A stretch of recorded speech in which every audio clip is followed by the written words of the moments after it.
투자를 할 때는 항상 그 매출과 이익이 어느 정도 그림을 가지고 가고 있는가 하는 거죠. 항상 바이오텍을 투자하실 때는 몇 가지 체크 포인트들, 기술 수출한 경험이 있는가, 플랫폼 기술을 가지고 있는가 등 그런 요인들을 살펴본 다음에 그런 기업들로 투자를, 포트폴리오를 좀 만들어서 투자를 해야 된다.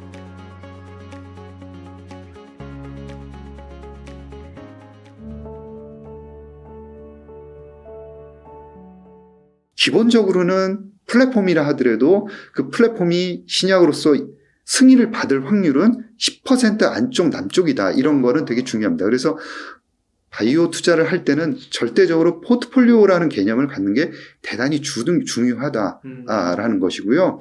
그래서 그 승자가 거의 다 독식을 하지만 포트폴리오가 안 돼 있는 그 바이오텍들은 여전히 리스크가 굉장히 큰 게임을 하고 있는 거다라고 볼 수 있습니다.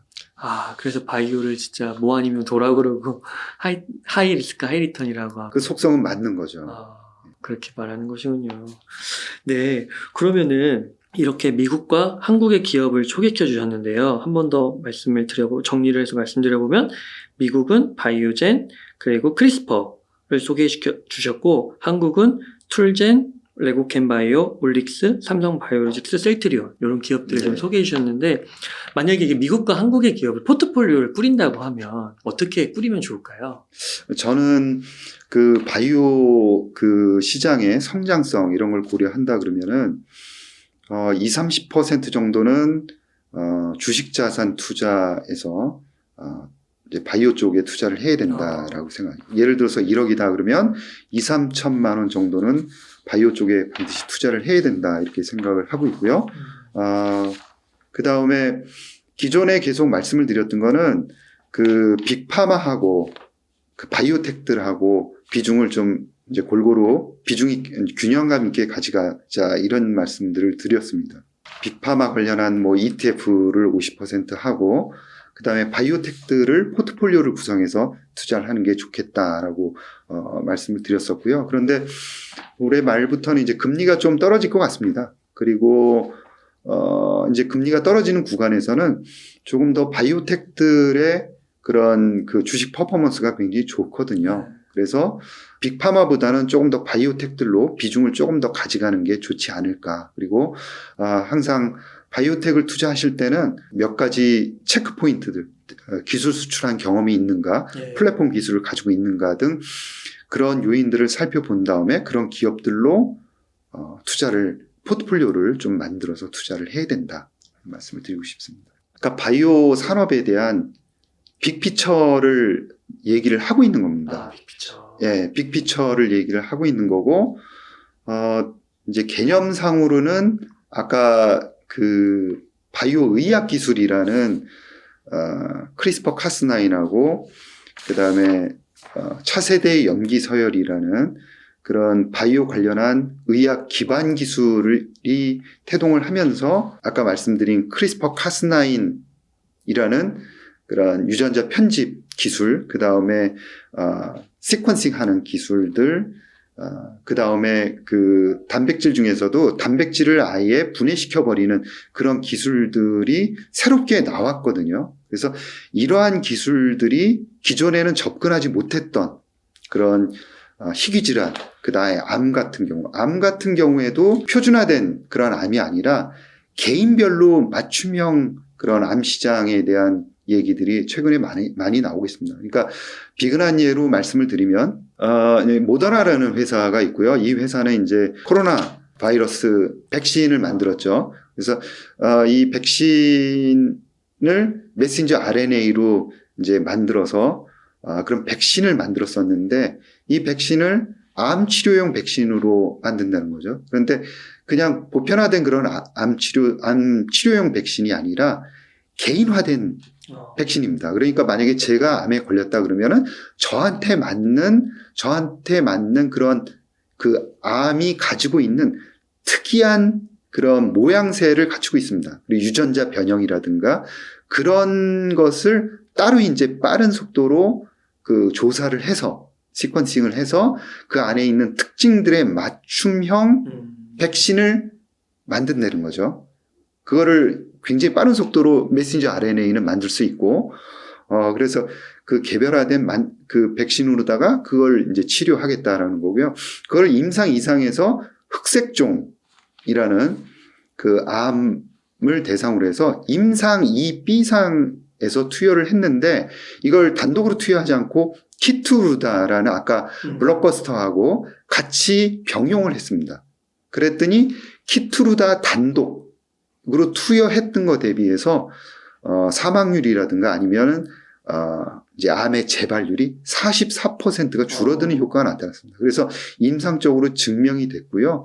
이걸 이번에 이제 그 AACR에서 미국 암 연구학회에서 좀 더 숙성된 데이터를 가지고 발표를 했는데 그런 그 44%의 그런 위험을 낮춘다라는 그런 수치가 또 그 유지되고 있는 걸로 발표가 됐거든요. 그래서 개념적으로는 이제 다 어떤 완성이 됐고 이거를 이제 임상 3상이 이제 들어가면서 치료제를 개발하게 돼 있습니다. 그래서 캐시 우더가 얘기하는 거는 이런 그 RNA 아까 뭐 크리스퍼라는 회사하고 벌텍스라는 회사가 유전자 편집 치료제를 만들기 이제 승인을 받는다 그러면 그게 서막이 될 텐데 이런 유전자 편집 치료제 메신저 RNA, 그 다음에, 그 단백질 분해제라는, 이 단백질 분해제는 기존에 이제 저해제들이 타겟팅할 수 없었던 단백질을 가서 이제 잡아가지고 다 분해시켜버리는 기전을 이제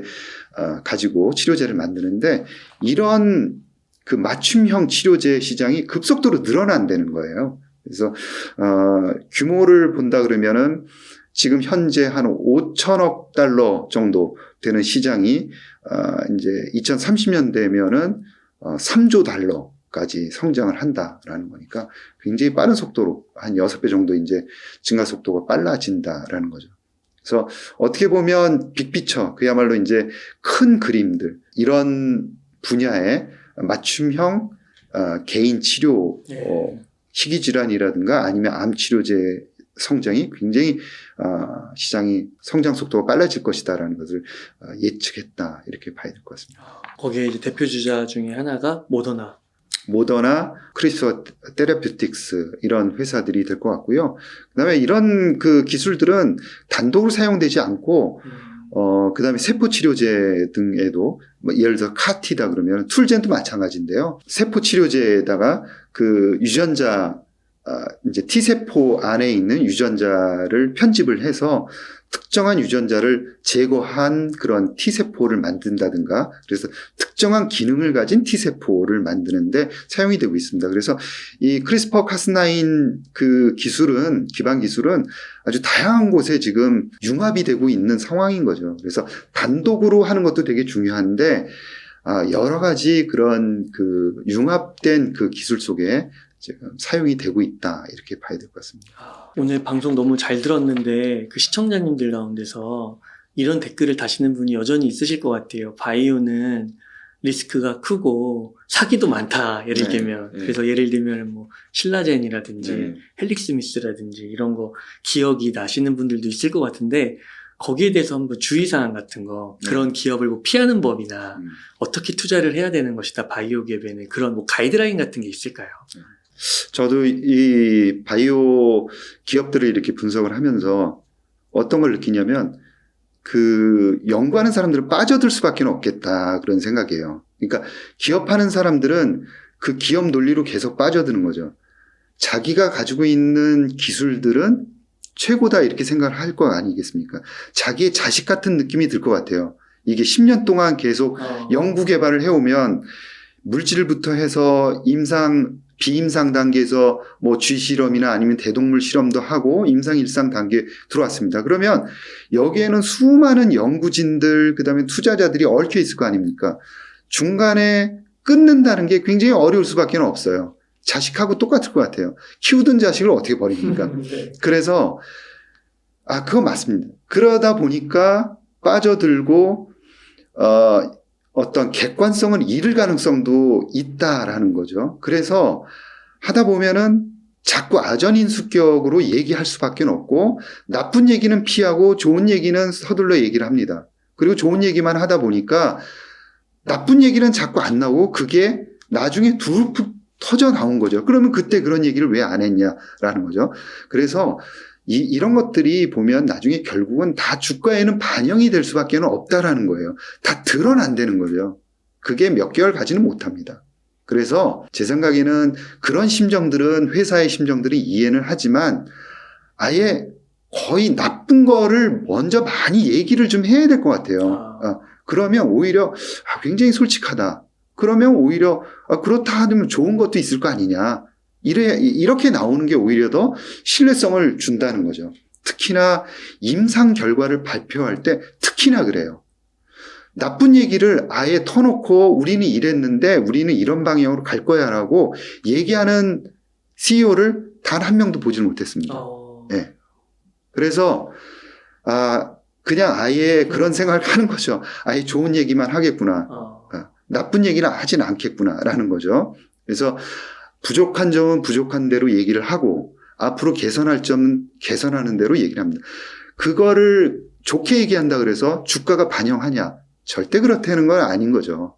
그래서 그런 점들. 그 다음에 이 투자자들도 이제는 너무 많이 경험을 하고 아전인수격으로 얘기하는 것을 너무 많이 봐왔기 때문에 신뢰성이 굉장히 부족합니다. 이게 어디서 드러나냐면 IT라든가 예를 들어서 2차 전지라든가 이런 부분들은 정부라든가 아니면 기관 투자가들이 예를 들어서 100억을 투자한다 그러면은 일반 투자자들이 900억을 투자를 해요. 그러니까 레버리지 효과가 9가 나옵니다.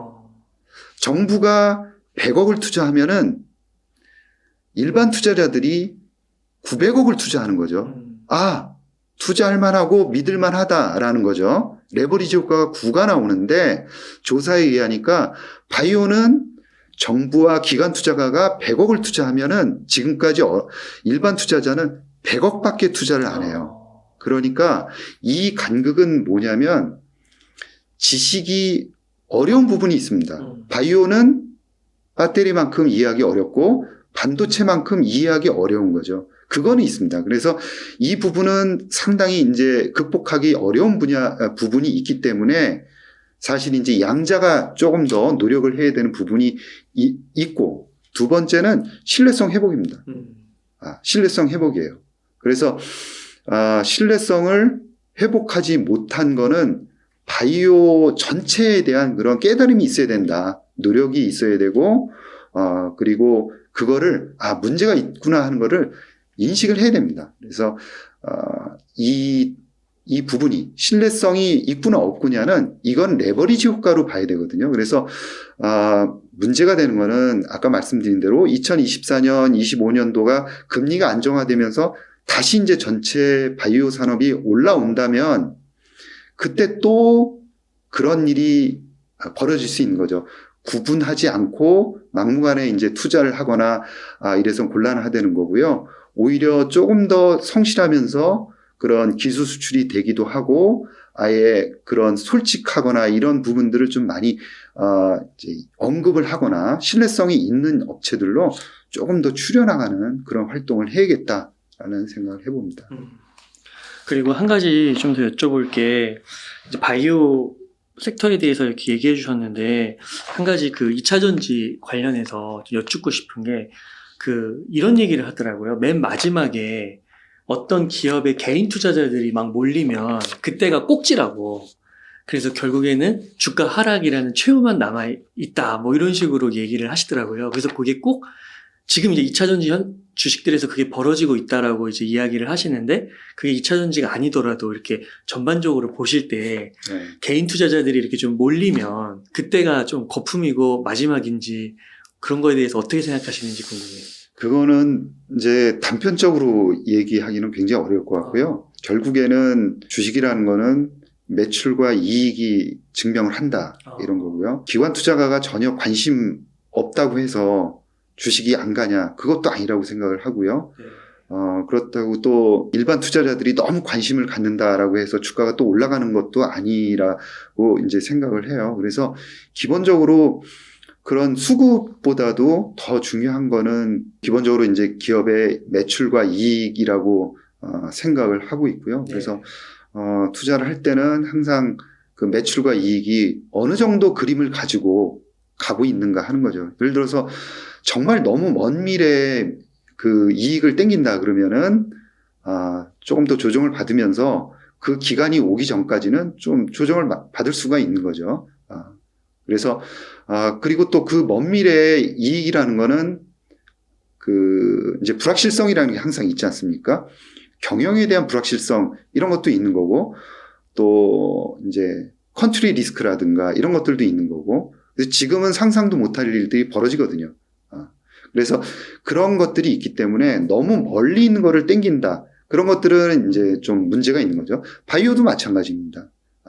확인도 안 된 거를 너무 먼 미래에 있는 것들을 땡긴 게 사실은 문제인 거죠. 그래서 너무 먼 미래라고 하면 한 5년 이렇게 되는 거예요. 제가 보기에는 그 애널리스트들이 이제 지금은 어느 정도인지 모르겠는데 대개 추정할 때는 2, 3년치를 추정을 하거든요. 그거는 어느 정도 가시적으로 이제 경영 전략에 포함되거든요. 중장기 전략이 포함되기 때문에 그 정도는 어느 정도 그림을 그릴 수 있다라고 개인적으로도 생각을 하고 있고요. 물론 불확실성은 크지만 2, 3년 정도는 예측을 할 수 있다라는 거고 그 이상 넘어가는 거는 제가 보기에는 지금 예측하는 거는 굉장히 어렵다라는 거거든요. 그래서 2년 정도 나는 기간을 보고 투자를 하는데 그 2, 3년 후에 거를 생각한다 그래도 지금 너무 반영이 덜 됐다라고 생각하면 이제 갈 수 있는 거죠. 그러나 너무 먼 미래라고 얘기한다 그러면 그 사이에 대한 불확실성을 굉장히 힘들게 지고 갈 수도 있다라는 거죠. 어찌됐건 그 매출액이 올라오는 속도 이런 것들을 자기 나름대로 숫자를 가지고 계산하는 게 대단히 중요할 것 같고요. 개인 투자자들이 몰리고 기관 투자가들이 몰리고 하는 거는 어떤 수급적인 거기 때문에 그걸 가지고 얘기하기는 상당히 어렵지 않을까 그런 생각. 그렇군요. 그 다음에 좀 한 가지 또 여쭙고 싶은 게 또 굉장히 30년 정도 이 시장에 계신 거잖아요. 주가 조작 그런 거에 안 빠지려면 휘둘리지 않으려면 어떻게 주식 투자를 하면 좋을까요? 주가 조작이요? 네, 며칠 전에 주가 조작 그게 터졌잖아요. 예. 그래서 코스닥이 엄청 폭락을 했었는데 네. 근데 그런 거에 이제 많은 분들이 피해를 좀 입으신 분들도 있고 네. 또 혹해서 또 들어가신 분도 있고 그렇잖아요. 네.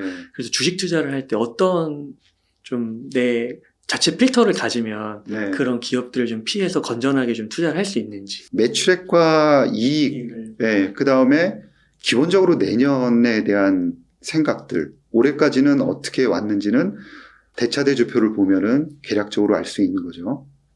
사실 대차대조표를 본다는 게 그렇게 어려운 작업은 아니라고 생각을 합니다. 그러니까 대차대조표를 보면은 최소한 과거 3년치의 그 매출액과 이익의 흐름 정도는 알 수 있거든요. 그러면 이 기업은 어느 정도 체력을 가진 회사구나라는 거는 손익계산서 보면 알 수 있고 대차대조표를 보면 어느 정도 현금과 자산이라든가 이런 항목 구성 내용들을 볼 수가 있는 거죠. 그래서 그 흐름들이 꾸준하게 유지가 되는지 아니면 변동폭이 큰지를 볼 수가 있는 거죠. 그리고 그거에 따라서 밸류에이션이 너무 터무니없다거나 아니면 굉장히 높다 그럴 때 아까 말씀드린 대로 성장성이 그만큼 높으냐 하는 거를 볼 수 있는 거죠. 그래서 시장에서 굉장히 좋게 본다고 한다 그러면 분명히 이제 좋게 보는 이유가 있을 거거든요. 그런데 그게 상식적으로 납득이 안 간다. 그러면 투자를 할 수 있는 거죠. 대부분 이제 투자의 룰이라는 거는 이쪽 금융시장에 대해서 많이 실망도 하고 그럴 가능성이 굉장히 높습니다. 저도 이제 회의감을 많이 느꼈을 때는 2009년에서 12년 그 사이일 걸로 제가 이제 판단이 되는데요. 외국계 증권사가 선물옵션 만기일 날 주가를 조작을 했습니다. 그래서 대규모 종가의 변동이 있었고 그걸로 인해서 운용사가 거의 파산하는 그런 경우가 있었어요. 있을 수 없는 일인데 돈으로 그런 일들을 하는 거죠. 그러니까 돈이 걸린 시장이기 때문에 항상 안 일어나는 일은 없고 그 다음에 그런 유혹들은 늘 있고 그 다음에 특히나 외자계 회사에서 그런 뭐 어떤 일들이 벌어지거나 아니면 레포트와 이런 연계돼 가지고 벌어졌을 때는 거의 규제가 되지 않거나 아니면 조사에서 적정한 처벌을 내리기가 굉장히 어렵습니다, 현실적으로. 그래서 그런 일들이 이 시장에는 늘 벌어질 수 있다는 거를 생각을 하면서 그렇다 그러면은 아주 기본적인 상식선에서 리스크를 관리하는 그런 생각들이 있어야 하는 거죠. 그래서 기업을 볼 때 아까 뭐 바이오도 굉장히 리스크가 큽니다. 한 개 회사가 성공할 확률은 10% 이하밖에는 되질 않지만 그 룰을 지키면서 분석을 한다 그러면 10%가 넘어서 20%가 될 수 있다고 생각을 해요. 그리고 이런 회사들을 나는 한 3, 4개 정도 랩 포트폴리오에 담겠다. 그러면 전체적으로 이 안에서 이 회사들이 다 망할 확률은 오히려 굉장히 적어지는 거죠. 네. 그래서 투자에 대한 기본적인 룰을 꼭 만드시라 하는 거거든요. 그래서 그런 아주 기본적인 것들을 안 한 상태에서 그냥 쫓아가는 거죠. 그러다 보면은 자기가 굉장히 위험한 상황에 이제 놓여 있다는 거를 나중에 알게 됩니다. 그래서 저는 한두 번 정도는 사람이 그럴 수 있다고 쳐요. 왜냐하면 기관들은 강제적으로 포트폴리오라든가 컴플라이언스가 있어가지고 그 선을 넘는 순간 강제적으로 제재가 들어옵니다. 그렇기 때문에 그걸 막아주는데 개인들은 강제적으로 그거를 막아주는 사람이 없는 거고 그 다음에 개인이 전부 다 그 노력을 해야 돼요. 그러니까 어느 한 측면에서는 컴플라이언스 능력이 있느냐 없느냐에 따라 가지고 그걸 개인이 해야 되는데 수익률 게임에 나설 수밖에 없지 않습니까? 개인들은. 기관들은 그런 그 지표, 그러니까 코스피하고 싸워야 되는데 개인들은 수익률하고 싸워요. 몇 퍼센트, 20%, 30% 수익을 내겠다라는. 그러다 보니까 컴플라이언스에 대한 게 오히려 굉장히 더 강화되어야 되는데 더 이게 약한 거죠.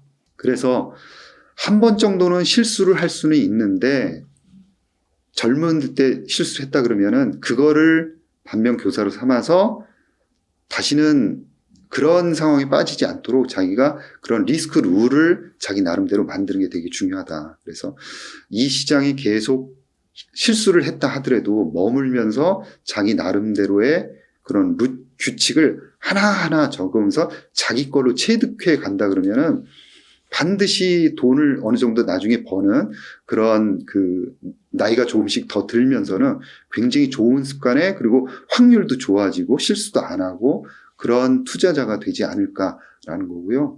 그런 투자가 안 된다 그러면 언제든지 그거는 자산이 부동산이든 어디든지 그런 위험에 빠질 가능성이 대단히 높다라고 생각을 하는 거죠. 네. 네, 대표님. 좋은 말씀 감사드리고 그러면은 끝으로요. 네. 시청자님들께 좀 강조하고 싶으신 말씀 일단 부탁드리겠습니다. 항상 가장 중요한 거는 이 금융시장을 떠나지 않는 거라고 생각을 하고요. 최근에 특히나 이제 젊은 세대에서는 이 금융시장에 적응을 하고 그 안에서 수익을 내야만 하는 그런 게 더 필요한 세대가 되는 것 같습니다. 그래서 머물면서 공부를 하면서 그리고 자기의 그런 그 투자하는 방법 이런 것들을 하나하나 정립해 나가다 보면은 굉장히 확률 좋은 투자가가 돼 있지 않을까 하는 거고요. 바이오 관련해서는 금리 인하가 예상되는 이제 올해 말이나 내년 초를 생각한다 그러면 하반기부터는 상당히 좋은 시장이 오겠다라고 해서 그렇다 그러면 바이오 중에서 투자할 만한 그런 종목들을 어떻게 선정을 할 수 있을까라는 것에 초점을 맞추면서 조금 더 깊은 공부를 하시는 게 좋지 않을까 그런 말씀을 마지막으로 드리고 싶습니다. 네. 이렇게 해서 유튜브 채널 알바킹 이혜진의 이혜진 대표님을 모시고 이야기를 나눠봤습니다. 긴 시간 동안 유익한 인사이트 많이 나눠주셔서 감사의 말씀드립니다. 오늘 고생 많으셨습니다. 네, 고맙습니다.